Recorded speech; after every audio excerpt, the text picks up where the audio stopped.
చేయగలవు, కథ మొత్తం మార్చగలవు. నీ నామముకే మహిమ తెచ్చుకొందువు. ఏమైనా చేయగలవు, కథ మొత్తం మార్చగలవు. నీ నామముకే మహిమ తెచ్చుకొందువు. యేసయ్యా యేసయ్యా, నీకే నీకే సాధ్యము. యేసయ్యా యేసయ్యా, నీకే నీకే సాధ్యము. సర్వకృపానిధి మా పరమ కుమ్మరి, నీ చేతిలోనే మా జీవమున్నది.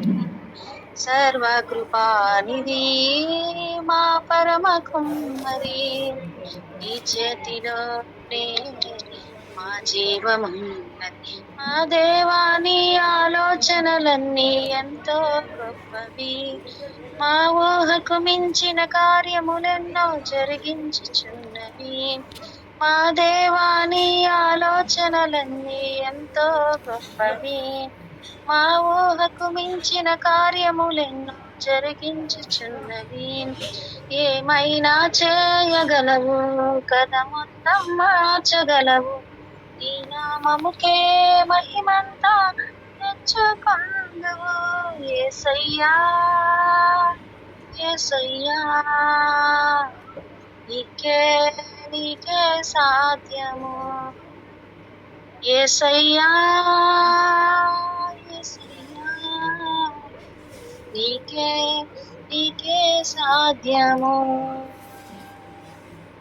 నీ ఆజ్ఞ లేనిదే ఏదైనా జరుగునా, ఈ కంచె దాటగా శత్రువుకు సాధ్యమా.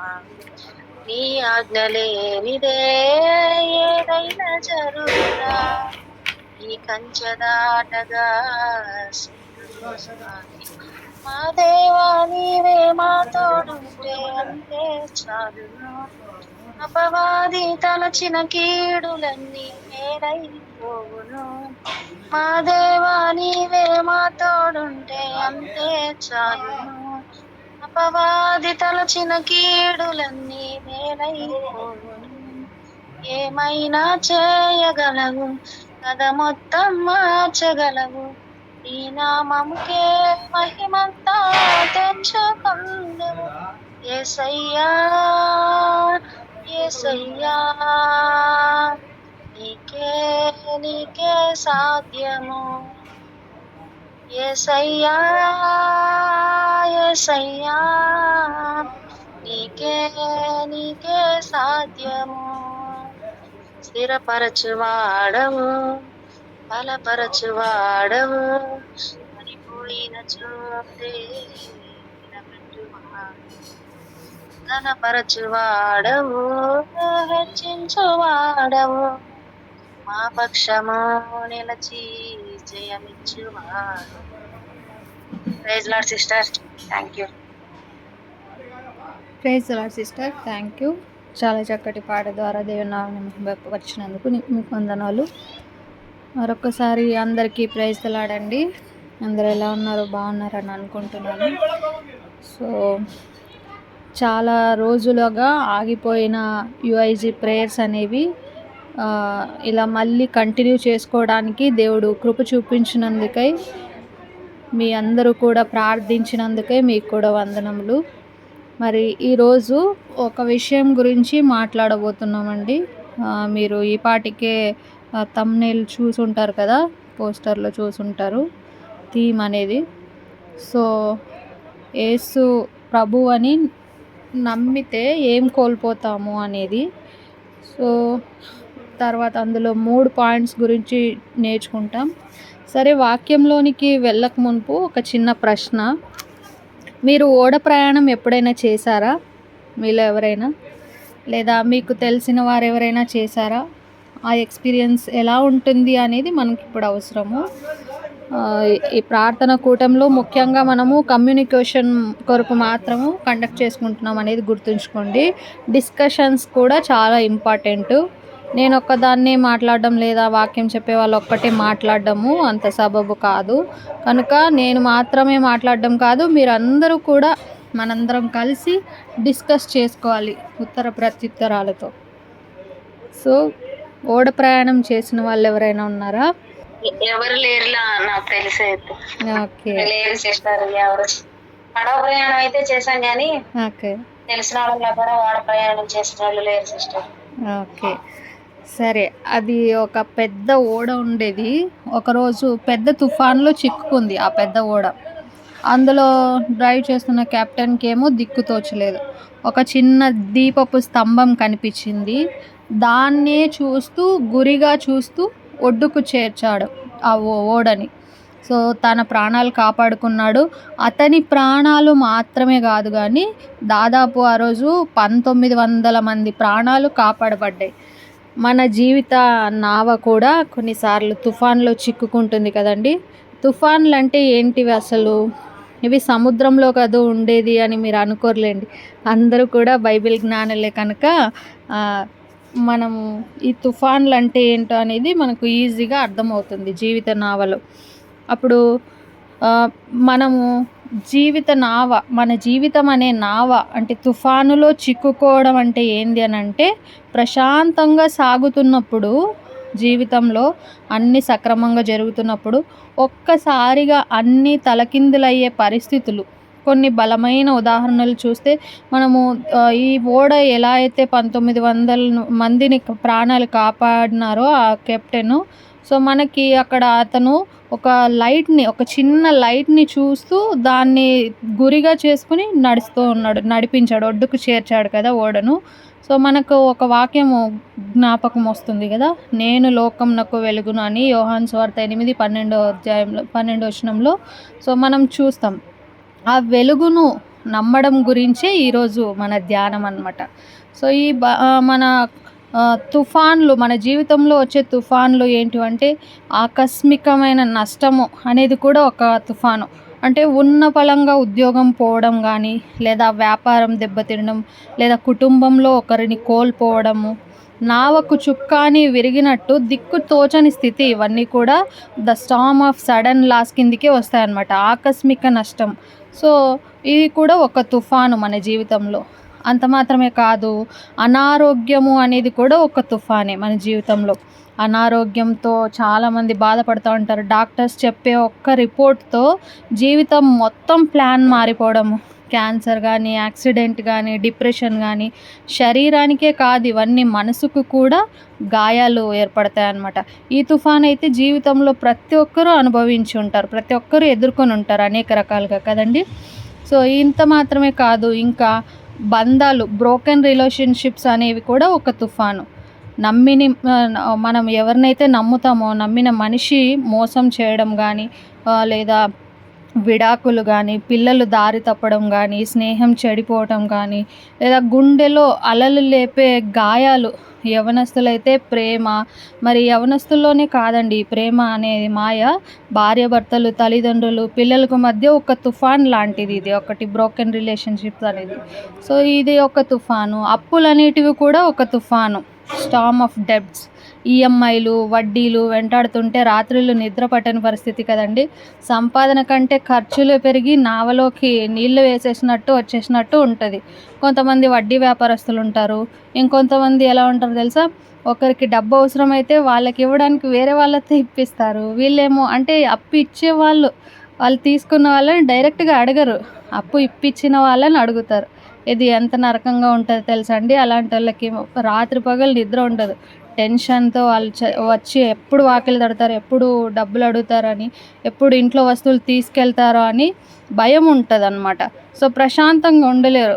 అప్పు తీసుకున్న వాళ్ళు దర్జాగా ఉంటారు కానీ అప్పు ఇచ్చిన వాళ్ళు మధ్యలో ఉంటారు కదా, వారు బలైపోతూ ఉంటారు. ఇది కూడా ఒక రకమైన తుఫానే జీవితంలో. సో గుర్తింపు కోసం కొంతమంది ఆరాట పడుతూ ఉంటారు కదా, ఇది కూడా ఒక రకమైన తుఫాను, ద స్టార్మ్ ఆఫ్ ఐడెంటిటీ అంటారు.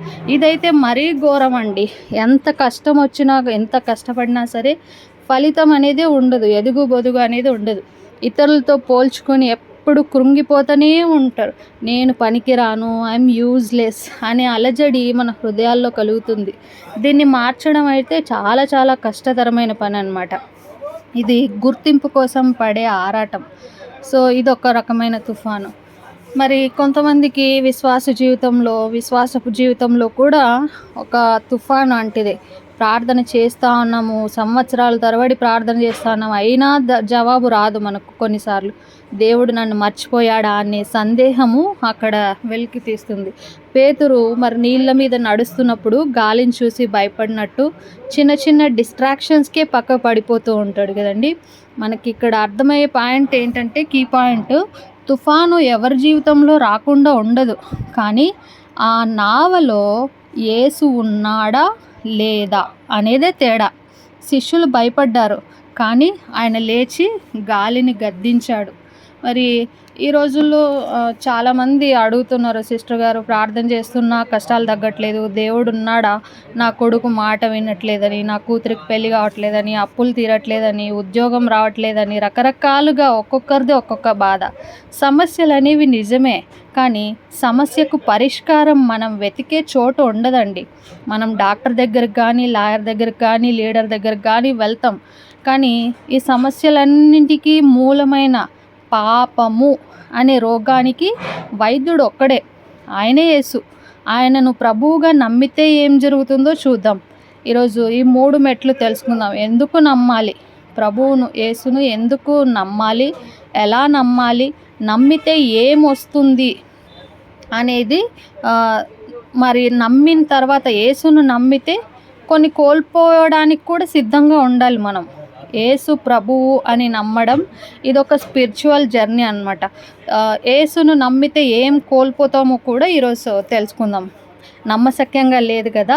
సాధారణంగా ఏదైనా కోల్పోయిన తర్వాతే యేసు ప్రభు దగ్గరకు వస్తాం, యేసుని నమ్ముకుంటాం కదా.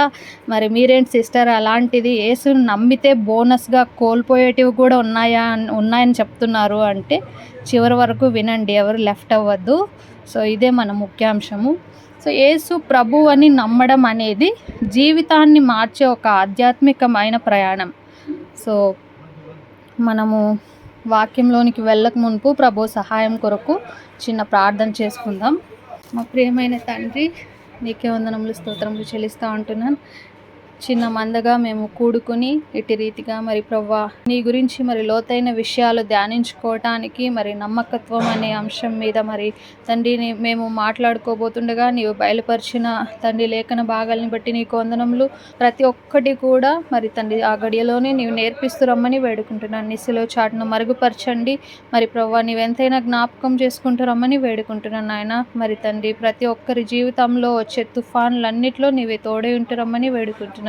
నిన్ను నమ్మటం ద్వారా మేము ఏమి కోల్పోతాం, ఏమి పొందుతాం అనే విషయాల గురించి మరి ప్రభా మాకు చక్కగా అర్థమయ్యేలాగా నేర్పిస్తూ రమ్మని వేడుకుంటూ యేసుక్రీస్తు అతి పరిశుద్ధమైన నామం పేట స్తుతించి ప్రార్థించి అడిగి వేడుకుంటున్నాము తండ్రి, ఆమేన్. సో ప్రియమైన దేవుని సంగమా, మన జీవితంలో మనం ఎన్నో విషయాలు నమ్ముతాం. డాక్టర్ ఇచ్చిన మందును నమ్ముతాం, బ్యాంకులో పెట్టిన డబ్బు భద్రంగా ఉందని నమ్ముతాం, రేపు సూర్యుడు ఉదయిస్తాడని నమ్ముతాం. కానీ మన నిత్య జీవితాన్ని, మన ఆత్మను మార్చే ఒకే ఒక నమ్మకం ఉంది, అదే యేసు ప్రభు అని నమ్మటం.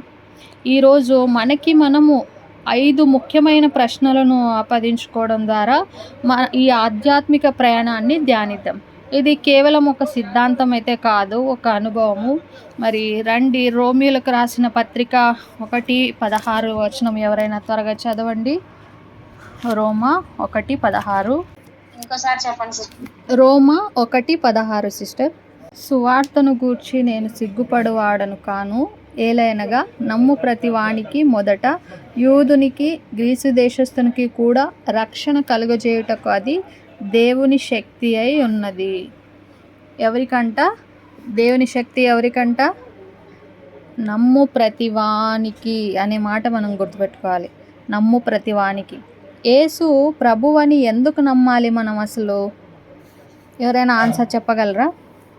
ఇది గ్రూప్ డిస్కషన్ అనుకున్నాం కాబట్టి మీరు అందరూ కూడా అన్మ్యూట్ చేసుకొని చెప్పచ్చు. అది తప్పైనా పర్లేదు, రైట్ అయినా పర్లేదు.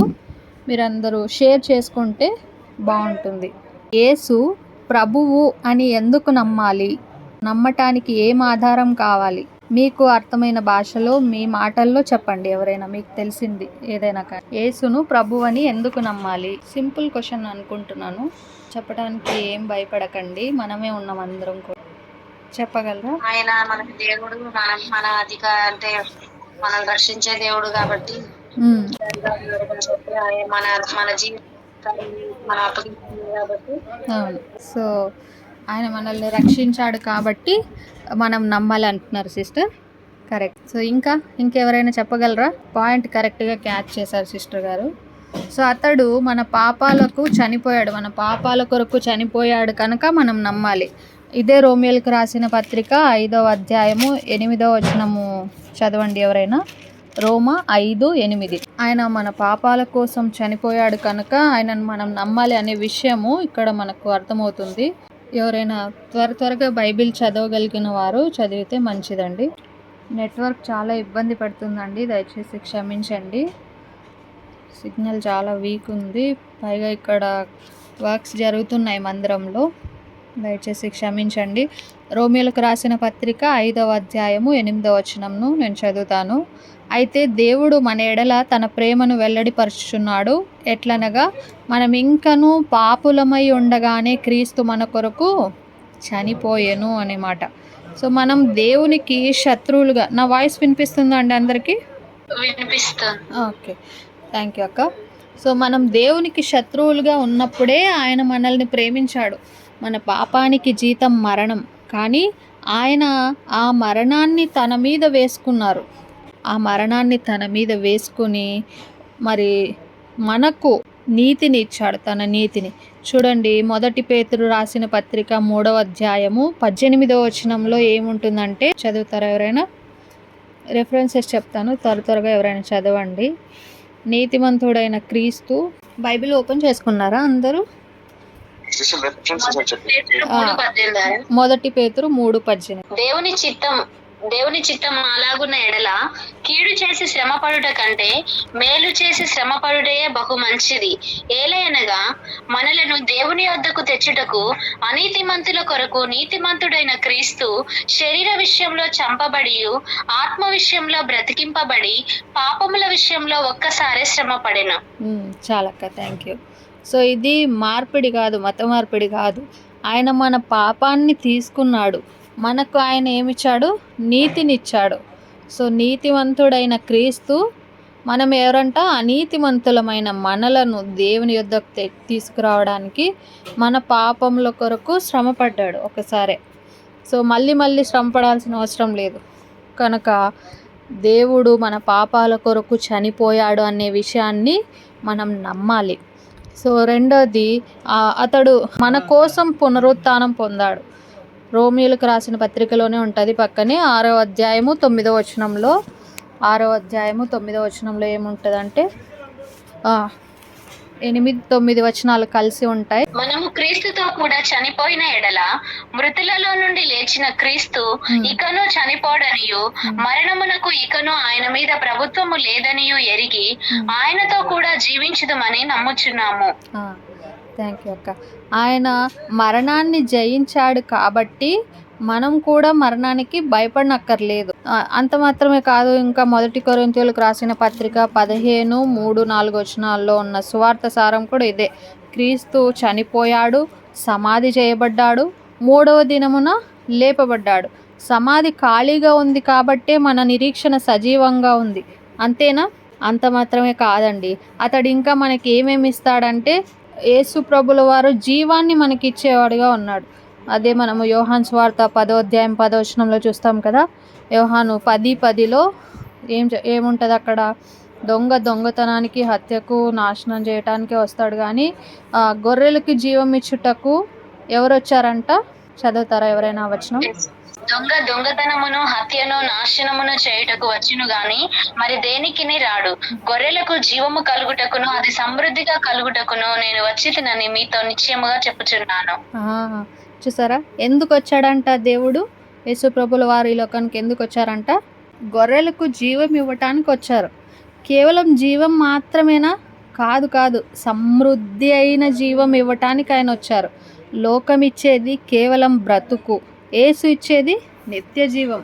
మరి యోహాను 16:6 ఉంటుంది కదా, నేనే మార్గమును సత్యమును జీవమును గనుక నా ద్వారానే తప్ప అని మాట ఉంటుంది కదా యోహాను 16:6.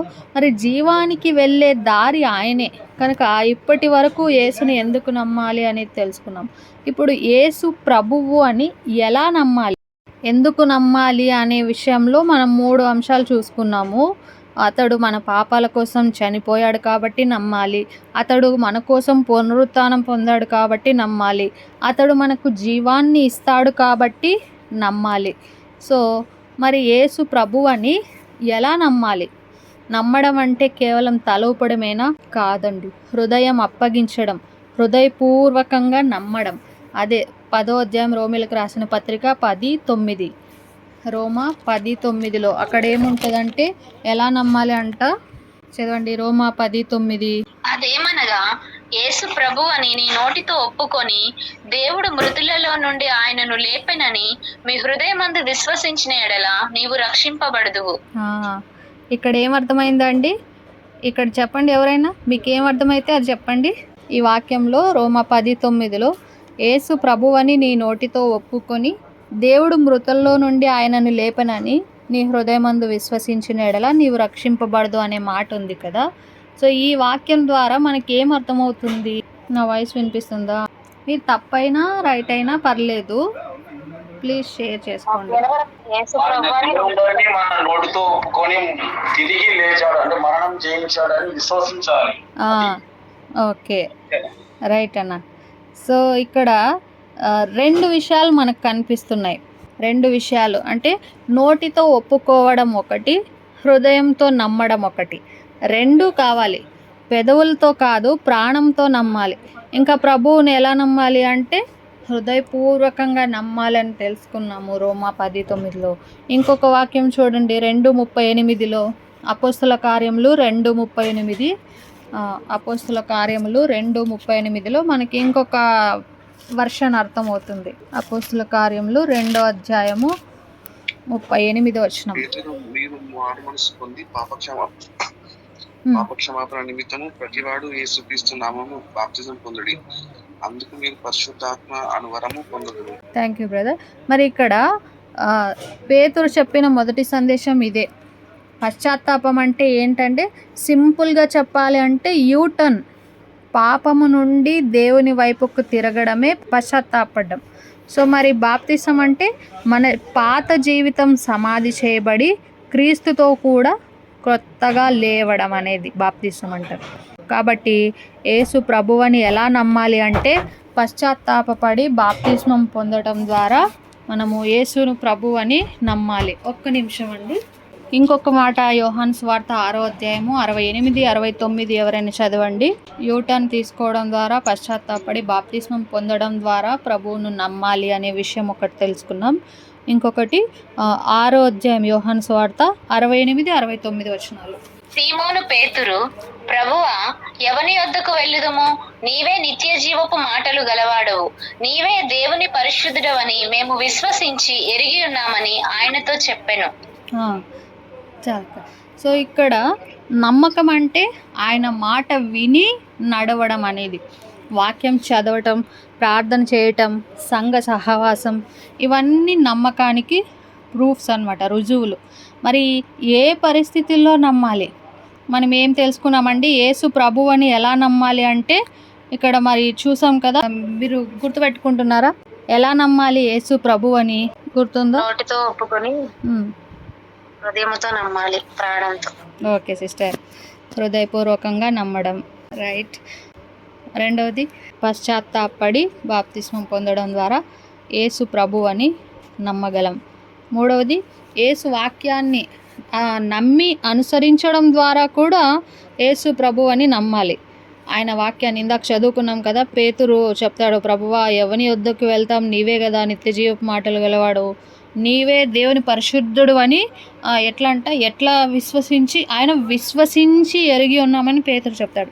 కాబట్టి ఆయన వాక్యాన్ని నమ్మాలి. నమ్మడం మాత్రమే కాదు, అనుసరించడం ద్వారా కూడా యేసు ప్రభు అని నమ్మాలి. మరి ఎలాంటి పరిస్థితుల్లో నమ్మాలి? మూడో పాయింట్ ఇది. ఫస్ట్ మనం ఏం తెలుసుకున్నాం? యేసు ప్రభు అని ఎందుకు నమ్మాలి అనేది తెలుసుకున్నాం. ఎందుకు నమ్మాలండి? అతడు మన పాపాల కోసం చనిపోయాడు కాబట్టి నమ్మాలి. అతడు మన కోసం పునరుత్థానం పొందాడు కాబట్టి నమ్మాలి. తర్వాత అతడు మనకి జీవాన్ని ఇస్తాడు కాబట్టి నమ్మాలి. మరి యేసు ప్రభువని ఎలా నమ్మాలి అనేది సెకండ్ పాయింట్ చూసుకున్నాం. ఎలా నమ్మాలి అనే దాంట్లో హృదయపూర్వకంగా నమ్మటం, నోటి ద్వారా ఒప్పుకొని హృదయంతో విశ్వసించడం ద్వారా, హృదయంతో నమ్మడం ద్వారా. సో అదొకటి. మరి పశ్చాత్తాపడడం, బాప్తిస్మం పొందడం ద్వారా నమ్మాలి. తర్వాత ఆయన వాక్యాన్ని నమ్మి అనుసరించడం ద్వారా కూడా యేసు ప్రభు అని నమ్మాలి. మరి ఇవి ఓకే. మరి మూడో పాయింట్లో మనం ఏ పరిస్థితుల్లో యేసును నమ్మాలి అనేది. నమ్మకం అనేది మంచి రోజుల కోసమే కాదండి, ప్రతి పరిస్థితి కోసం. పాపంలో ఉన్నప్పుడు యేసు ప్రభు అని నమ్మాలి. మళ్ళా రోమా 5:8 మరలా ఒకసారి గుర్తు చేసుకుందాం. ఇందాక చదివాం కదా, రోమీలకు రాసిన పత్రిక 5వ అధ్యాయము. అక్కడ ఎట్లనగా మనం ఇంకనూ పాపలమై ఉండగానే క్రీస్తు మన కొరకు చనిపోయాను. సో మనం పరిశుద్ధులయ్యాక ఆయన మనల్ని ప్రేమించలేదు. ఎప్పుడు ప్రేమించాడంటండి? మనం ఇంకా పాపులంగా ఉండగానే ప్రేమించాడు. లూకాసు వార్త 5:8 పేతురు అప్పుడు ఏమంటాడంటే, అక్కడ ఒక సందర్భం కనిపిస్తుంది, చదవండి. లూకాసు వార్త 5:8 సీమోను పేతురు అది చూచి యేసు మోకాల ఎదుట సాగిలపడి, ప్రభువా నన్ను విడిచిపోమ్ము, నేను పాపాత్ముడనని చెప్పాను. ఇక్కడ గెన్నెసరెతు సరస్సు తీరాన మరి వాళ్ళు చేపలు పట్టడానికని వలలు వేస్తూ ఉన్నారు. రాత్రంతా చేపలు పడుతూనే ఉన్నారు. రాత్రంతా ప్రయాసపడినారు, కానీ ఒక్క చేప కూడా వలలో పడలేదన్నమాట. సో ఇంకేం చేస్తాం, తెల్లవారిపోయింది, దోణులంతా కడుక్కుంటున్నారు, క్లీన్ చేసి ఇంటికి తీసుకెళ్దాం అన్న టైంలో మరి యేసు ప్రభు అక్కడికి రావటం చూస్తారు. తర్వాత మరి వీళ్ళ పరిస్థితిని, సిచ్యువేషన్ని చెప్తారు. తర్వాత యేసు ఒక దగ్గర అటువైపు వేయని చెప్తే, మేము రాత్రంతా ప్రయాసపడినాం కానీ మాకేం దొరకలేదు, అయినను అనే మాట ఇక్కడ 5వ వచనంలో, అయినను నీ మాట చెప్పున వలలు వేస్తామని విశ్వాసంతో ఆయన చెప్తాడు యేసు ప్రభువుని మీద నమ్మకం ఉంచి. కాబట్టి అప్పటికే వాళ్ళ పరిస్థితి ఎలా ఉంది? ఫుల్ డిప్రెషన్, ఇంకా అసలు ఏం పడలేదు, డిసప్పాయింట్ అయిపోయారనమాట. అలాంటి పరిస్థితుల్లో కూడా యేసు చెప్పిన ఒక్క మాట ద్వారా, అయినను నీ మాట చెప్పున వలలు వేస్తామని చెప్పి వలలు వేస్తారు. సో వలలు వేసిన వెంటనే ఇంకా పిగిలిపోయేంతగా చేపలు పడతాయి కదండి. మరి పక్క వారికి కూడా సంజ్ఞలు చేసి పిలిపిస్తారు, దోణిలో హెల్ప్ చేయమని చెప్పి. 2 దోణెలు మునిగిపోయేంతగా చేపలు పడతాయి, గొప్ప చేపలు కదా. మరి సీమోను పేతురు చూచి ఏమంటాడు? యేసు మోకాలు ఎదుట సాగిలపడి, ప్రభువా నన్ను విడిచిపొమ్ము, నేను పాపాత్ముడనని చెప్తాడు. సో పాపాత్ముడని చెప్తాడు, కరెక్టే. మరి ఈ పాపము ఏదైనా కానీ, పెద్దదైనా కానీ చిన్నదైనా కానీ, ఆయన కృప ఇంకా దానికన్నా పెద్దది. పేతురు నేను పాపాత్ముడును అన్నప్పుడు యేసు ప్రభు అతన్ని విడిచిపెట్టిపోయారండి? యేసు విడిచిపోలేదు, అతన్ని విడిచిపెట్టలేదు. దేవుడు మనం ఎంత పాపంలో కూరుకుపోయినా సరే, ప్రభువా నేను పాపిని అని నన్ను క్షమించను ఒక మాట చెప్పంగానే ఆయన కృప మన పాపం కన్నా చాలా పెద్దది, చాలా రెట్లు పెద్దదిగా ఉంటుంది. కాబట్టి ఎలాంటి పరిస్థితుల్లో ఉన్నప్పుడు, ముఖ్యంగా పాపంలో ఉన్నప్పుడు యేసును ప్రభువు అని నమ్మాలి. మన స్థితి పాపపు స్థితిలో ఉన్నప్పుడు యేసు ప్రభు అని నమ్మాలి. రెండవది, 2 కొరింథీయులకు రాసిన పత్రిక 1వ అధ్యాయము 8-9 వచనాలు. సహోదరులారా, ఆసియాలో మాకు తప్పించిన శ్రమల గురించి మీకు తెలియకుండా మాకు ఇష్టం లేదు. అదేదనగా మేము బ్రతుకుతూను నమ్మకం లేక ఉన్నట్లుగా మా శక్తికి మించిన అత్యధిక భారం వల్ల కృంగిపోతుంది. ఓకే, కానీ ఆ కష్టం ఎందుకు వచ్చిందంటే అక్కడ చదవండి 9వ వచనం కూడా. మరియు మృతులను లేపు దేవుని యందేమో కానీ మా యందు మేము నమ్మిక ఉంచుకున్నట్లు మరణమగును నిశ్చయము ఆ మట్టుకు మాకు కలిగి ఉండెను. మా మీద మేము సజీవులుగా కాక సజీవులను లేపు దేవుని మీదనే నమ్మకం ఉంచాలని మరి ఇక్కడ వాళ్ళు చెప్తా ఉన్నారు. మరి అదే విషయము రోమా 8:28లో మనకందరికీ బాగా తెలిసిన వాక్యం ఉంటుంది కదా, దేవుని ప్రేమించే వారికి ఆయన సంకల్పం చొప్పున పిలువబడిన వారికి ఏం కలుగుతుందంట, సమస్తమును మేలు కలుగుట సమస్తమును సమకూడి జరుగుచున్నవని ఎరుగుదురు కదా. కష్టము నమ్మకాన్ని చంపదు, బలపరుస్తుంది. ఇంకా కష్టం సందేహంలో ఉన్నప్పుడు కూడా నమ్మాలి మనం.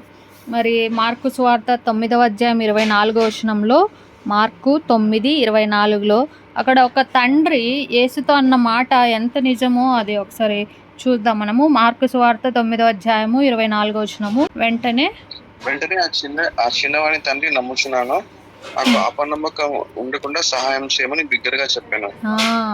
ఇక్కడ తనకి అపనమ్మకం ఉండకుండా సహాయం చేయమని బిగ్గరగా చెప్తున్నాడు. ఇక్కడ మనము తెలుసుకోవాల్సిన విషయం ఏంటంటే, మనకు డౌట్ వస్తాయి చాలాసార్లు అనేక విషయాల్లో. మరి ప్రభు దగ్గర కనిపెడుతున్నప్పుడు సందేహాలు అనేటివి కుప్పలుగా వస్తాయి.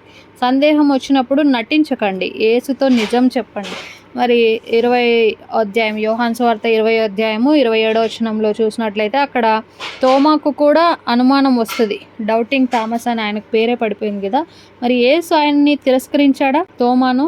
నీ గాయాలలో నా వేలు పెట్టి చూస్తేనే తప్ప నేను నమ్మను అని తోమా డౌట్ పడితే మరి యేసు అతన్ని తిరస్కరించాడా? తిరస్కరించలేదు. నీ వేలు ఇక్కడ పెట్టు అని చేయి పెట్టాడు. నీ వేలు ఇక్కడ పెట్టు, రా, నీ సందేహాలతో సహా యేసు దగ్గరికి రా, అప్పుడు నీ సందేహాలన్నీ తీరిపోతాయి. సందేహంలో ఉన్నప్పుడు కూడా మనము యేసును నమ్మాలి. సో ఎలాంటి పరిస్థితుల్లో నమ్మాలండి? ఫస్ట్ పాయింట్, ఏ పరిస్థితుల్లో యేసును ప్రభువని నమ్మాలి? పాపంలో ఉన్నప్పుడు యేసు ప్రభువని నమ్మాలి, కష్టాల్లో ఉన్నప్పుడు కూడా యేసు ప్రభువని నమ్మాలి, అలాగే సందేహంలో ఉన్నప్పుడు కూడా యేసు మన ప్రభువు అని నమ్మాలి. మరి బైబిల్లో నమ్మిన వాళ్ళు చాలామంది ఉన్నారు కదా. ఎగ్జాంపుల్స్ ఎవరైనా చెప్పగలరా? బైబిల్లో యేసును నమ్మిన వారు పాత నిబంధనలో కావచ్చు, కొత్త నిబంధనలో కావచ్చు, చాలామంది ఉన్నారు కదా. నమ్మకం వల్ల వాళ్ళ జీవితాలు ఎలా మారాయో చూద్దాం కొంతమందివి. సో మీకు తెలిసిన వారు ఎవరైనా చెప్పండి పేర్లు బైబిల్లో నుంచి. బైబిల్లో ప్రభువును నమ్మటం ద్వారా, విశ్వసించటం ద్వారా వాళ్ళ జీవితాల్లో ఎలా మార్చబడ్డాయో వాళ్ళ పేర్లు చెప్పండి కనీసం చాలు. శతాధిపతి కొర్నేలి. ఓకే, కొర్నేలి. ఇంకా మార్తా మరియలు, ఇంకా చాలామంది ఉన్నారు కదా, మనకన్నీ సడన్గా గుర్తుకు రావు. సో మత్తయి సువార్త 16:16 ఎవరైనా చదవగలరా? మత్తయి సువార్త 16:16 మరి అక్కడ పేతురును చూస్తాం. పేతురు, నీవు సజీవుడవగు దేవుని కుమారుడవైన క్రీస్తువని చెప్పాను. సజీవుడవైన దేవుని కుమారుడని ఒప్పుకుంటాడు. మరి యోహాను సువార్త 6:68-69 అందరూ వెళ్ళిపోతున్నా కూడా ఆయనతోనే ఉన్నాడు పేతురు. 3 సార్లు బొంకిన పేతురు ఎంతమందిని పెంతెకొస్తు రోజు పండుగ రోజు ఎంతమందిని రక్షణలోకి నడిపించాడండి? రైట్ అన్న, 3,000 మందిని రక్షణలోకి నడిపించాడు. అంతకుముందు అతని స్థితి ఏంటి? యేసు ప్రభువు ఎవరో నాకు తెలీదు అని 3 సార్లు అబద్ధం చెప్పేశాడు. 3 సార్లు బొంకడం ద్వారా పేతురు రియలైజ్ అయినాడు, తర్వాత తెలుసుకున్నాడు, మరలా ఎప్పుడు తప్పిపోలే ఇంకా. సో ఆ నమ్మకము అనేది ఎంతమంది ఒక్కరోజే పెంతెకొస్తు పండుగ రోజు 3,000 మందిని రక్షణలోకి నడిపించింది. ఈ నమ్మకము పిరికి వాడిని సైతం బోధకునిగా మార్చింది అనేది చూస్తాం. ఇక్కడ బైబిల్లో నమ్మిన వారిలో పేతురు కూడా ఒక వ్యక్తి. మరి పౌలు జీవితంలో మరి చూస్తాం. అపోస్తుల కార్యములు 9:5-6 మరి సంఘాన్ని హింసించిన సౌలు దమస్కు దారిలో ప్రభువా నీవు ఎవరు అని అడుగుతాడు. ప్రభు అప్పుడు ఏం రిప్లై ఇస్తాడండి?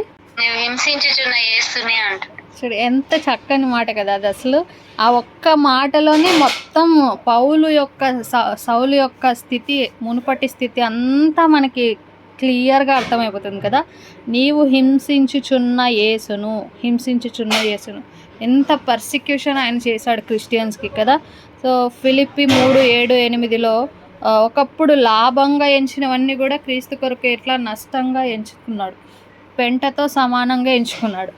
నమ్మకం అనేది ఒక శత్రువుని సైతం సేవకునిగా మార్చింది. శత్రువుగా ఉన్నాడా లేదా పౌలు ముందు? సౌలుగా ఉన్నప్పుడు యేసు ప్రభు శిష్యుల్ని క్రైస్తవులు ఎవరైనా సరే కనపడితే వాళ్ళని హింసించేవాడు కనుక శత్రువే అప్పుడు. సో శత్రువుగా ఉన్నవాడిని నమ్మకం అనేది సేవకునిగా మార్చింది. మరి అలాగే ఇంకా ఒక స్త్రీ చూస్తాం యోహాను సువార్త 4వ అధ్యాయంలో. మనకి ఎవరు కనిపిస్తారు అక్కడ? యోహాను సువార్త 4వ అధ్యాయం అంటే టక్కని మనకు గుర్తు రావాలి ఒక స్త్రీ. సో సమరయ స్త్రీ యోహాను సువార్త 4వ అధ్యాయం 39లో కానీ 42వ వచనంలో కానీ ఆమెకి 5 మంది పెనిమిట్లు ఉంటారు. 5 మంది భర్తలు కలిగిన ఆమె, సమాజం వెలివేసిన ఆమె ఎవరిని నమ్మింది? యేసు ప్రభువును నమ్మింది.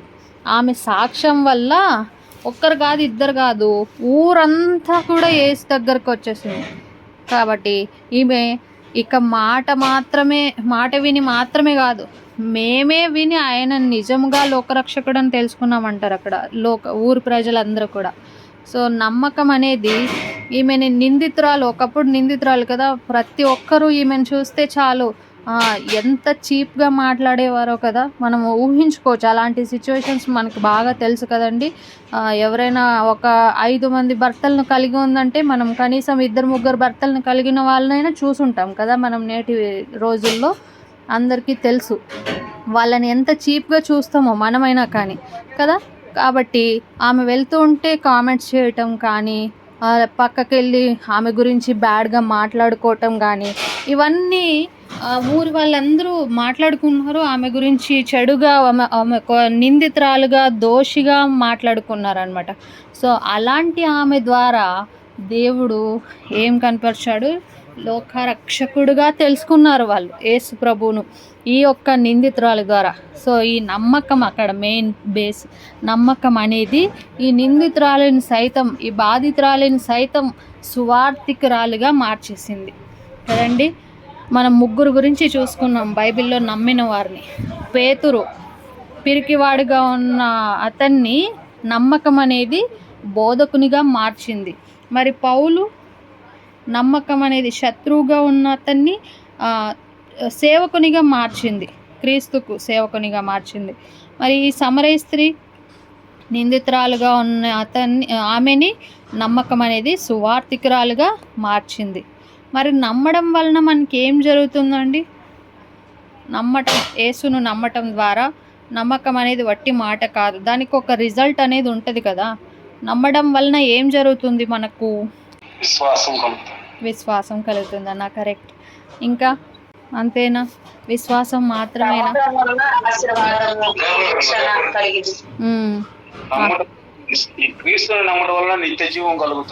రైట్ అన్న. విశ్వాసం కలుగుతుంది, నిత్య జీవం కలుగుతుంది. సిస్టర్ ఏదో చెప్పారు, వినిపించలేదు. ఆశీర్వాదము, నిరీక్షణ కలుగుతుంది. రైట్. సో అపోస్తలుల కార్యములు 10వ అధ్యాయము 43వ వచనం చూద్దాం ఒకసారి. అక్కడ ఏం రాయబడిందంటే నమ్మటం వలన ఏం జరుగుతుంది అనే విషయము కొంచెం చూద్దాం. అక్కడ అపోస్తలుల కార్యములు 10వ అధ్యాయము 43వ వచనం. ఆయన యందు విశ్వాసముంచు వాడెవడో వాడు ఆయన నామము మూలముగా పాపక్షమాపణ పొందునని ప్రవక్తలందరూ ఆయనను గూర్చి సాక్ష్యం ఇచ్చుచున్నారనెను. సో ఆయన యందు విశ్వాసముంచు ప్రతి వాడును ఆయన నామం మూలంగా ఏం పొందుతాడంట? పాపక్షమాపణ పొందుతాడు. నమ్మడం వలన మనకి ఏం కలుగుతుంది, ఏం జరుగుతుంది అంటే పాపక్షమాపణ అనేది మనకి జరుగుతుంది, పాపక్షమాపణ కలుగుతుంది. సో అంత మాత్రమే కాదు, ఎఫెసీయులకు రాసిన పత్రిక 1వ అధ్యాయం 7వ వచనంలో కూడా ఇంకా ఏముంటుందంటే అక్కడ మన అపరాధములకు క్షమాపణ కలిగి ఉంటుంది. అక్కడ దేవుని కృపా మహదైశ్వర్యం చెప్పున మనకి మన పాపములకు, మన అపరాధాలకు క్షమాపణ కలుగుతుంది. మన పాపాల యొక్క చిట్టా అనేది, పాపాలకు సంబంధించిన చిట్టా లిస్ట్ అనేది చింపివేయబడుతుంది అక్కడ. సో మనకు యేసు ప్రభువును నమ్మడం ద్వారా ఏమి జరుగుతుందంటే పాపక్షమాపణ జరుగుతుంది. సో తర్వాత యోహాను సువార్త 3:16లో అందరికీ తెలిసిన వచనం ఏంటండి? నోటెడ్, అందరికి సువార్త వచనం చెప్తా ఉంటాం కదా. యోహాను 3:16లో దేవుడు లోకమును ఎంతో ప్రేమించెను. అదే సిస్టర్. అవును. దేవుడు లోకమును ఎంతో ప్రేమించెను, తన అద్వితీయ కుమారుని నశింపక నిత్య జీవం పొందునని. అది చివరి భాగం, నశింపక నిత్య జీవం పొందునట్లు. సో మనకి నిత్య జీవము లేదా శాశ్వత జీవం అనొచ్చు, నిత్య జీవం పొందునట్లు మనకు నమ్మడం ద్వారా అనేది నిత్య జీవము కలుగుతుంది. ఇందాక చెప్పారు కదా, సో అట్లా నిత్య జీవం కలుగుతుంది మనకు. అదే ఇంకొక మాట యోహాను సువార్త 5వ అధ్యాయం 24వ వచనంలో అక్కడ కూడా చదవండి 5:24 యోహాను సువార్త. ఆ మాట విని నన్ను పంపిన వాని యందు విశ్వాసం ఉంచువాడు నిత్య జీవము గలవాడు, వాడు తీర్పులోనికి రాక మరణములో నుండి జీవములోనికి దాటి ఉన్నాడని మీతో నిశ్చయముగా చెప్పుచున్నాను. చూసారా, ఇక్కడ ఇన్స్టంట్గా కలిగే రిజల్ట్, నమ్మిన క్షణమే నిత్య జీవం మొదలవుతుంది. నిత్య జీవం, శాశ్వత జీవం మనకు నమ్మడం ద్వారా కలుగుతుంది. నమ్మడం వలన ఏం జరిగింది? ఫస్ట్లో మనం చూసుకున్నాం అపోస్తలుల కార్యములు 10:43, ఎఫెసీ 1:7లో.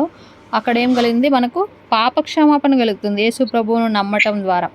తర్వాత ఇక్కడ చూసినప్పుడు యోహాను సువార్తలో నిత్య జీవము కలుగుతుంది మనకు. ఇంకొకటి మనకు ఇంకా ఏం కలుగుతుందంటే ఒక స్పిరిచువల్ చేంజ్, ఆధ్యాత్మిక పరివర్తన అంటారు, అంతేనండి? స్పిరిచువల్ చేంజ్ అంటే దాని ఎగ్జాక్ట్ వర్డ్ ఏంటి? మారు మనసు, హృదయ పరివర్తన. హృదయ పరివర్తన. సో 2 కొరింథీయులకు రాసిన పత్రిక 5వ అధ్యాయము 17వ వచనంలో, థ్యాంక్ యూ అన్న, వర్డ్ సరిగ్గా తొందరగా గుర్తు రాలేదు. సో కొరింథీయులకు రాసిన 2వ పత్రిక 5వ అధ్యాయము 17వ వచనంలో ఏముంటుంది అక్కడ? పాతవి గతించెను, ఇదిగో ఎవడైనా క్రీస్తునందున్న ఎడల వాడు నూతన సృష్టి, పాతవి గతించెను, ఇదిగో క్రొత్తవాయెను. మనం క్రీస్తుని నమ్మినప్పుడు ఏం జరుగుతుంది అంటే ఒక స్పిరిచువల్ చేంజ్, ఇంటర్నల్ చేంజ్ అనేది మనకు కనిపిస్తుంది. ఇంటర్నల్గా మాత్రమే కాదు, ఎక్స్టర్నల్గా కూడా కనిపిస్తుంది అది. సో ఇంకా పాపపు అలవాట్లన్నీ కూడా సమాధి చేయబడతాయి. మొత్తం మన జీవితం అంతా కూడా క్రొత్తదిగా మార్చబడుతుంది. బయట మతం మారడం కాదు, లోపల మనిషి మారటం. సో యేసును నమ్మటం వలన మనకు పాపక్షమాపణ కలుగుతుంది, శాశ్వత జీవం లేదా నిత్య జీవం కలుగుతుంది. తర్వాత ఆధ్యాత్మిక పరివర్తన, హృదయ పరివర్తన జరుగుతుంది. సో ఇంత మాత్రమేనా? ఇప్పుడు మన మెయిన్ థీమ్ ఏంటండి? యేసును నమ్మితే ఏం కోల్పోతాం అనేది మన మెయిన్ అంశం కదా. దాన్ని ఒకసారి ఆ ప్రశ్నకి జవాబు చెప్పండి మీకు తెలిసిన మాటల్లో. ఇందాక పోస్టర్ పెట్టాను కదా, సో గ్రూప్లో కమ్యూనిటీలో పోస్ట్ చేసినప్పుడు ఒక బ్రదర్ నాకు పర్సనల్గా మెసేజ్ చేశారు. మ్యాక్సిమం సిస్టర్ నాకు తెలిసి యేసు ప్రభుని నమ్మితే ఏం కోల్పోము అని అనుకుంటున్నామని మెసేజ్ చేశారు. సో మీరు చెప్పండి, ఒకవేళ ఏమైనా కోల్పోతామా యేసు ప్రభువును నమ్ముకోవడం ద్వారా? పాపపు జీవితాన్ని కోల్పోతాము. అదే సిస్టర్, దేవుని బట్టి అంతా పోతుంది, ఎగ్జాక్ట్లీ సిస్టర్. సో సిస్టర్ గారు చెప్పినట్టు పాపపు బరువును కోల్పోతాం. అదే రోమియోకు రాసిన పత్రిక 8వ అధ్యాయం 1వ వచనం చెప్తుంది. రోమా 8 మొదటి వచనం చెప్తా ఉంది ఇదే, క్రీస్తునందున్న వారికి ఏ శిక్షా విధియు లేదు. అంటే చేసిన తప్పులకు వచ్చే అపరాధ భావము, రాత్రి నిద్ర పట్టనివ్వని గిల్ట్ అన్నమాట. సో దేవునికి దూరం అయిపోయామనే భయము, ఇవన్నీ శిలువ దగ్గర దిగిపోతాయి. ఈ భారాలన్నీ కూడా ఎప్పుడు యేసు ఆ భారాన్ని తానే మన కొరకు మోసాడు కదా. సో మనము యేసు ప్రభువును నమ్మడం ద్వారా ఏం కోల్పోతామండి? పాపపు బరువును.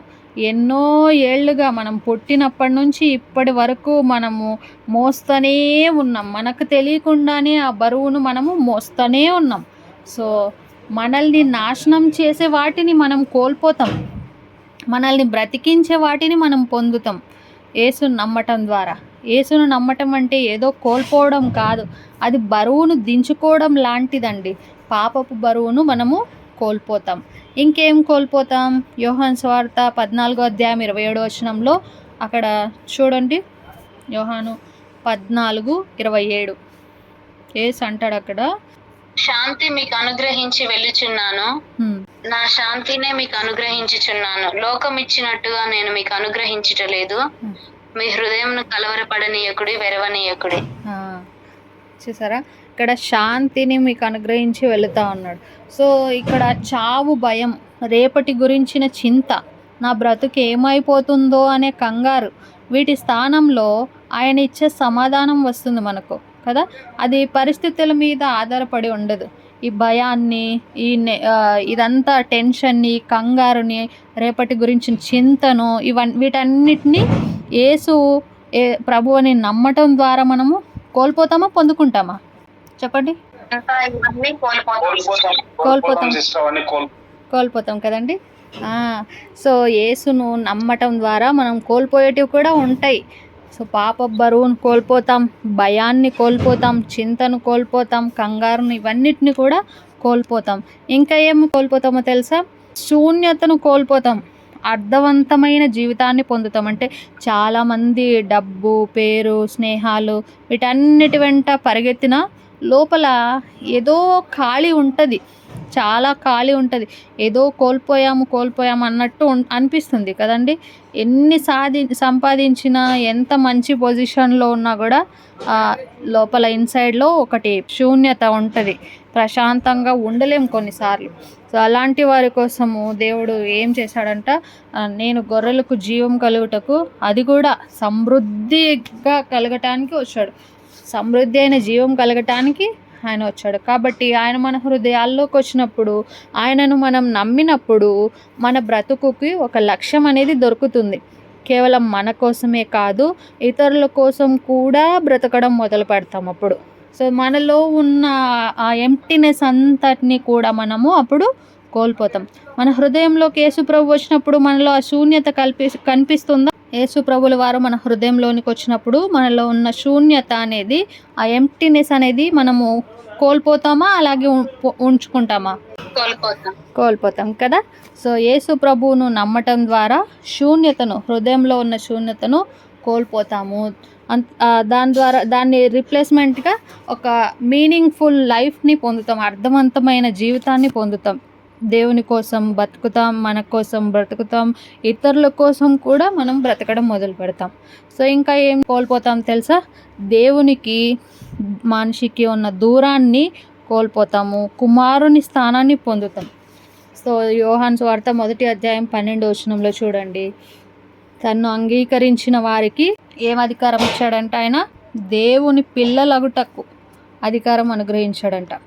సో మరి దేవుని పిల్లల ఇక నుంచి మనము దేవునికి బానిసలం కాదు, ఆయన్ని అంగీకరించాము, మనం ఆయనకు ఏమైపోయాం? ఇప్పుడు ఆయనకు యోహాను 1వ అధ్యాయం 12వ వచనం ప్రకారం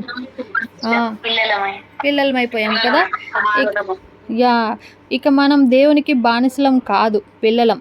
తప్పు చేసినా తండ్రి దగ్గరికి పరిగెత్తుకుని వెళ్ళే ధైర్యం అనేది మనకంటూ వస్తుంది కదా. అప్పుడు దేవునికి మనకు దూరాన్ని కోల్పోతామా? కోల్పోమా? చెప్పండి. సో ఇప్పుడు సిస్టర్, యోహాను 1వ అధ్యాయము 12వ వచనం ప్రకారము మనకు దేవుడు ఏమి అథారిటీ ఇచ్చాడంటే, దేవుని పిల్లలు అవ్వటానికి అథారిటీ ఇచ్చాడు. ఇప్పుడు మీ జాన్నే చూసుకోండి, ఇప్పుడు మీకు జాన్కు మధ్య దూరం ఉంటుందా? ఏం అడిగినా సరే మీ దగ్గరికి కానీ, తండ్రి దగ్గరకు కానీ, తల్లి దగ్గరికి కానీ ఎంతగానో హ్యాపీగా పరిగెత్తుకుంటూ వచ్చేస్తారు కదా చిన్నపిల్లలు, మన పిల్లలు. సో అలా ధైర్యం అనేది వస్తుంది కదా, మనకు ధైర్యం వస్తుంది దేవుని దగ్గరికి.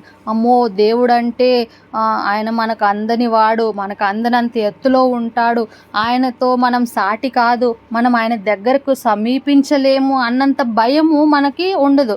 ఎందుకంటే మనం ఆయనకు ప్రియమైన బిడ్డలం కాబట్టి ఆయన అలాంటి అధికారం ఇచ్చాడు, దేవుని పిల్లలయ్యే అధికారం ఇచ్చాడు. కాబట్టి మనము దేవునికి మనకి ఉన్న దూరాన్ని కోల్పోతామా లేదా అనేది ప్రశ్న. దేవునికి మనకున్న దూరాన్ని కోల్పోతాం, దగ్గర అవుతాం సిస్టర్. కరెక్ట్. దేవునికి దూరాన్ని కోల్పోతాము, కుమారుని స్థానాన్ని మనము పొందుకుంటాం. మరి నిజంగా ఇంకా ఏం కోల్పోతామంటే, మనలో ఉన్న అహంకారాన్ని, ద్వేషాన్ని, క్షమించలేని మనస్తత్వాన్ని, వ్యసనాలను, అబ్బో నేనే గొప్ప అనే ఆలోచనను కోల్పోతాం. ఇవి కోల్పోవడం నష్టమా, లాభమా, నష్టమా? లాభం కదండి. సో ఇవి కోల్పోవడము నష్టమైతే కాదు, ఇదే నిజమైన స్వేచ్ఛ, స్వతంత్రం, ఇదే ఫ్రీడమ్ అన్నమాట. సో యేసు మన దగ్గర నుంచి మంచిని లాక్కోవడానికి రాలేదండి. మనుష్య కుమారుడు ఎందుకు వచ్చాడంట? మార్కు సువార్త 10:45లో మనుష్య కుమారుడు పరిచారం చేయించుకోవడానికి రాలేదు, కానీ పరిచారం చేయటానికి, అనేకులకు ప్రతిగా విమోచన క్రయదానముగా తన ప్రాణాన్నే పణంగా ఇచ్చేయడానికి వచ్చాడు.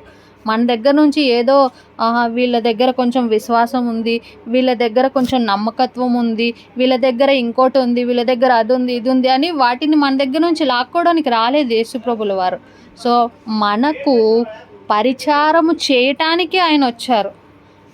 కాబట్టి యేసును నమ్మితే కోల్పోయేది మనల్ని చంపే వాటినే, మనకు హాని చేసే వాటినే మనం కోల్పోతాం కదండి. సో పొందేది మాత్రం నిత్య జీవము, నిజమైన సమాధానము, ఇంకా తరగని ప్రేమ, ఇలా చెప్పుకుంటూ పోవచ్చు కదా. సో ఈరోజు ఆ మార్పిడికి నువ్వు సిద్ధంగా ఉన్నావా? మార్పిడికి మనం సిద్ధంగా ఉన్నామా అనేది ఒకసారి ప్రశ్నించుకోవాలి. ప్రియులారా, యేసు ప్రభువుని నమ్మటం ద్వారా ఇది నమ్మటం అనేది ఒక నిర్ణయం మాత్రమే. అది మన గతాన్ని క్షమిస్తుంది, వర్తమానానికి అర్థాన్ని ఇస్తుంది, భవిష్యత్తుకు ఒక నిరీక్షణని ఇస్తుంది. కాబట్టి ఈరోజు నీవు ఏ పరిస్థితిలో ఉన్నావు? పాపంలో ఉన్నావా? కష్టంలో ఉన్నావా? సందేహంలో ఉన్నావా? పేతురులా బొంకిన వాడిగా ఉన్నావా? పౌలులా దేవునికి దూరంగా ఉన్నావా? సమరయ స్త్రీలాగా సమాజం వెలివేయబడిన స్థితిలో ఉన్నావా? యేసు నిన్ను పిలుస్తూ ఉన్నాడు. నమ్మకం అంటే పెద్ద పని చేయడం కాదండి, చిన్న ప్రార్థనతో మొదలుపెట్టడం. మరి నేను కూడా ఇంతకుముందు నా జీవితంలో రక్షింపబడ్డానికి ముందు భయం అనేది ఉండేది. చావు అంటే భయం, రేపు అంటే భయం, విచ్చలవిడిగా జీవించే మనస్తత్వం. సో మరి యోహాను సువార్త 14:27, మత్తయి 11:28 వచనాల ద్వారా మరి దేవుడు నా సమాధానాన్ని మీకు అనుగ్రహిస్తున్నాను అనే మాట, మరి ప్రయాసపడి భారం మోసుకొంచున్న సమస్త జనులారా నా యొద్దకు రండి, నేను మీకు విశ్రాంతినిస్తాను అనే మాట ద్వారా నా హృదయాన్ని తాకింది. ఆ మాట నాకు చెవుల్లో వినిపించాయి. అప్పుడు నేను ఆ యొక్క ఫీలింగ్ని, ఆ యొక్క అనుభవాన్ని నేను ఎప్పటికీ మర్చిపోలేను అనమాట. సో ఆ రోజు ఆయనను ప్రభువుగా నేను అంగీకరించా. ఆ సమాధానము నాకు తర్వాత మధ్యలో కొన్నిసార్లు కోల్పోయినప్పటికీ కాన్స్టెంట్గా ఆల్మోస్ట్ ఒక 12 years నుంచి నాతోనే ఉంది ఆ సమాధానం. మరి అలాంటి సమాధానము మీ జీవితాల్లో కూడా కావాలని ఆశిస్తూ ఉన్నారా? యేసు ప్రభువును నమ్ముకోవటం ద్వారా మనం ఇందాక చెప్పుకున్న రీతిగా పాపపు బరువును కానీ, భయాన్ని కానీ, శూన్యతను కానీ, లేదా దేవునికి మధ్య ఉన్న దూరాన్ని కానీ కోల్పోవటానికి సిద్ధంగా ఉన్నామా? ఈ మార్పుకి మనం సిద్ధంగా ఉన్నామా? యేసయ్య మనల్ని ఇప్పుడే పిలుస్తూ ఉన్నాడు.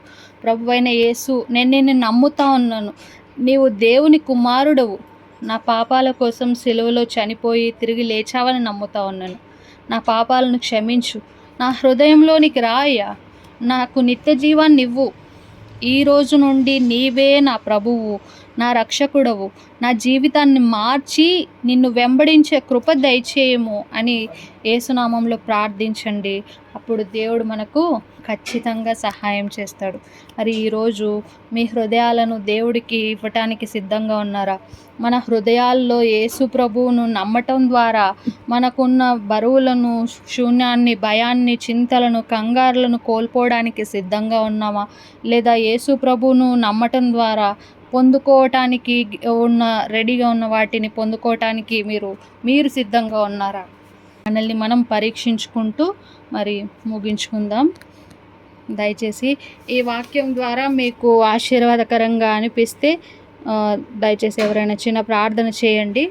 దేవుడు ఈరోజు మనం చూసుకున్నాం యేసు ప్రభువును నమ్మటం ద్వారా ఏమి వస్తుంది, యేసు ప్రభువును నమ్మితే ఏం కోల్పోతాం అనే విషయాలను మనము చూసుకున్నాం కదా. యేసు ప్రభువని ఎందుకు నమ్మాలి, ఎలా నమ్మాలి, ఎలాంటి పరిస్థితుల్లో నమ్మాలి అనేవి, ఇవన్నీ మళ్ళీ తర్వాత బైబిల్లో నమ్మిన వారు ఎవరు, నమ్మడం వలన ఏం జరుగుతుంది, తర్వాత యేసుని నమ్మితే ఏం కోల్పోతామనే మెయిన్ పాయింట్స్ని నెక్స్ట్ సాటర్డే, ఇప్పటి నుంచి ప్రతి సాటర్డే ఉంటుంది కదా ఈ టైంకి. సో మనము నెక్స్ట్ సాటర్డే మళ్ళీ క్వశ్చన్స్ అడుగుతాను. ఎవరైతే ఇప్పుడు జాయిన్ అయ్యారో వాళ్ళందరూ కూడా నోట్ చేసుకున్నారని అనుకుంటున్నాను, గుర్తుపెట్టుకున్నారని అనుకుంటున్నాను. సో వచ్చే వారం అడుగుతాను కాబట్టి మీరు గుర్తుపెట్టుకోండి, రివైజ్ చేసుకోండి. సో చెప్పండి, ఎవరైనా ప్రేయర్ చేయగలరా విన్న వాక్య ప్రకారం? ప్రార్థన. ప్రేమ నమ్మకము గల మా పరలోకపు తండ్రి, ఘనమైన శ్రేష్టమైన నామముకు వందనాలు స్తుతులు చెల్లిస్తున్నాం. ప్రభువా, ఈ రాత్రికాల సమయంలో అయ్యా నాయన 2-3 కూడిన వారి మధ్యలో మీరున్నారని సెలవిచ్చిన రీతిగా ప్రభువా, మేమందరము కూడుకొని అయ్యా నాయన నీ యొక్క మాటలను అయ్యా నాయన కొన్ని ప్రార్థనలు చేసుకునేటకు ఇచ్చిన ఈ గొప్ప అవకాశం కొరకు వందనాలు. నీ పరిశుద్ధ బిడ్డలతో అయ్యా నన్ను కూడా ఏకం చేసి వారితో ఏకీభవించుటకు నాకు ఇచ్చిన అవకాశం కొరకు మీకు వందనాలు చెల్లిస్తున్నాం. ప్రభువా, ఈ సమయంలో ప్రభా అయ్యా నాయన సిస్టర్ చెప్పినట్లు దేవనాయన ఈ లోకంలో నాయన మేము కొన్నిటికి వేరై అయ్యా నాయన దేవుని సంబంధముతో కుమారులుగా పిలువబడి అయ్యా ఉండుటకు కృప చూపించమని అడుగుచున్నాం. ప్రభువా నాయన ఆనాడు సమరయ స్త్రీతో అయ్యా నాయన మీరు మాట్లాడిన విధముగా అయినా మేము తప్పిపోకుండానట్లు ప్రభు మాలాంటి పాపులకు కూడా మీరు వాడుకున్న విధానం కొరకు మీకు వందనాలు చెల్లిస్తున్నాం. ప్రభు నాయన తల్లికి అయ్యా నాయన తండ్రికి కుమారునికి విడిపోయే భేదం ఉన్నప్పటికీ నాయన మేము ఈ లోకంలో విడిపోవాలి తప్ప అయ్యా తండ్రితో దగ్గరగానే అవ్వాలి. ప్రభా అయ్యా నాయన నీ యొక్క పిల్లలగుటకు మాకు అధికారం అనుగ్రహించి వాక్యము ప్రభు మా హృదయాల్లో ఫలించి ప్రభు ఒక్క మాట అయినా మా హృదయాలకు చేరి దాని ప్రకారం జీవించి ప్రభు నన్ను పిల్లలగుటకు మాకు అధికారం అనుగ్రహించమని అడుగుచున్న అటు విధముగా నాయన ఏకీభవించిన బిడ్డలందరినీ మమ్మల్ని కూడా జ్ఞాపకం చేసుకొని అయ్యా నడిపించిన సిస్టర్ను కూడా మీరు జ్ఞాపకం చేసుకొని మాకు కావాల్సిన నిండైన ఆశీర్వాదములు కుమరించి మహిమ పొందుకోమని అయ్యా నాయన ఇంకెవరినైనా ప్రభా ఏమైనా అంశాలను మేము వినలేకపోయాము, ఆఖరి సమయంలో జాయిన్ అయ్యి ఉన్నాం. అయినప్పటికీ ప్రభా నాకైతే ఒక మాట ఆదరించి ఉన్నది, అయ్యా నీ అధికారంలోనికి నేను రావాలి, దేవుని పిల్లలగుటకు ప్రభు అధికారం మాకు ఇచ్చుటకు మేము అనుభవించాలనే విశ్వాసంతో ముందుకు వెళ్తుండగా. Thank you so much brother. So మరి మళ్ళీ వచ్చే శనివారం కలుసుకుందాం. ఇప్పటి వరకు జాయిన్ అయిన వారందరికీ హృదయపూర్వకంగా ధన్యవాదాలు తెలియజేస్తూ ఉన్నాను. మరలా షేర్ చేయండి. లింక్ అయితే సేమే ఉంటుంది, చేంజ్ అవ్వదు. ప్రతి వారం కూడా ఇదే లింక్ మీద మనం జాయిన్ అవ్వబోతున్నాం కాబట్టి సేవ్ చేసుకొని ఉంచుకోండి. మరలా మీకు పంపిస్తాం కూడా. ఒకవేళ మిస్ అయితే సేవ్ చేసుకొని ఉంచుకోండి. మీ ఫ్రెండ్స్కి కానీ, మీ రిలేటివ్స్ కానీ, ఫ్యామిలీ మెంబర్స్కి కానీ జాయిన్ చేయించండి. మీరందరూ కూడా పాలు పొందండి, ఆత్మీయంగా మేలు పొందండి. Praise the lord. Thank you so much.